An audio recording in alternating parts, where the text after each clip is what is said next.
Cześć, witam Was serdecznie w mojej kuchni i zapraszam dzisiaj do przygotowania takiego pięknego, bezowego tortu. To jest świetna okazja, żeby wykorzystać ten przepis na przykład na Wigilię czy Boże Narodzenie, ale nie tylko. Dekoracja z kremu z bitej śmietany i mascarpone, a do tego jeszcze kokosowe kulki z białą czekoladą i owoce granatu. Mam nadzieję, że Wam się spodoba. Jeśli posmakuje Wam ten tort, spodoba Wam się filmik, to będzie mi miło, jeśli dacie kciuk w górę oraz zasubskrybujecie mój kanał. A teraz zobaczcie, jak ten pyszny, piękny tort bezowy, choinkowy przygotować.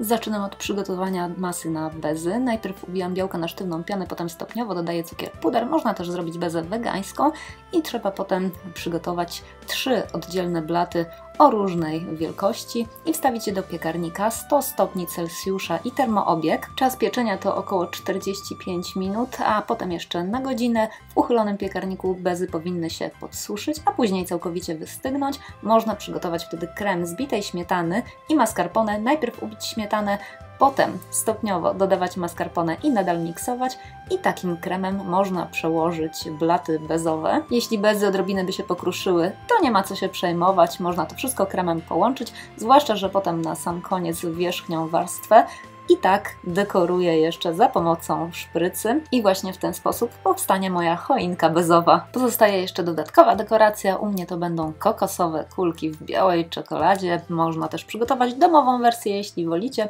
U mnie też jest granat do dekoracji, ale możecie też na przykład wykorzystać suszone owoce albo takie z syropu. Można go przechowywać w lodówce, ale im szybciej zostanie zjedzony, tym lepiej, dlatego że jest niestety ryzyko, że bita śmietana z mascarpone rozpuszczą bezę, zwłaszcza jeśli to będzie beza przygotowana w wersji na przykład wegańskiej, bo tak też można zrobić.